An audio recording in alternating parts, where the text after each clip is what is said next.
Il y a une enquête nationale et de l'ONU sur les femmes au Cameroun qui révèle que la situation en réalité est pire, est structurelle.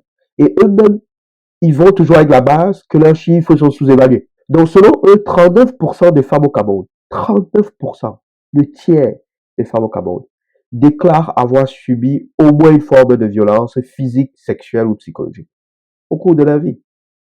Plus de 50% des femmes camerounaises seraient victimes de violences conjugales. Mais écoutez, plus de 50%.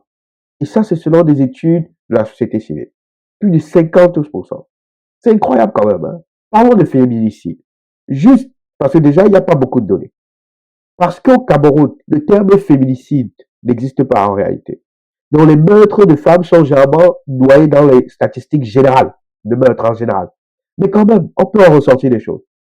En 2024, pour une population du Cameroun à peine 30 millions d'habitants, en 2024, 65 cas, 65 cas de féminicide, donc de décès de femmes tuées, ont été recensés par la société civile. Donc 65 cas par leur mari. 65 cas. 65 filles. 65 mères. Juste en début 2025, on était déjà à 10 cas. Je dis, hein, juste le début de l'année 2025. Juste pour le mois de janvier de 2025. Janvier 2025. Il y avait déjà 10 femmes qui avaient été tuées par leur conjoint.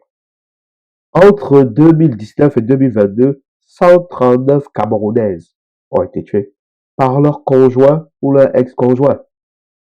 Chiffre encore sous-évalué de la Commission des droits de l'homme. Sous-évalué. Parce que comme je vous le dis, la majorité de ces meurtres, parce qu'il n'y a pas de distinction au Cameroun, sont noyés dans la criminalité générale. Donc vous avez des mères et des sœurs qui meurent comme ça chaque année, au mains de conjoints comme le Belkatobi, par accident ou par intention.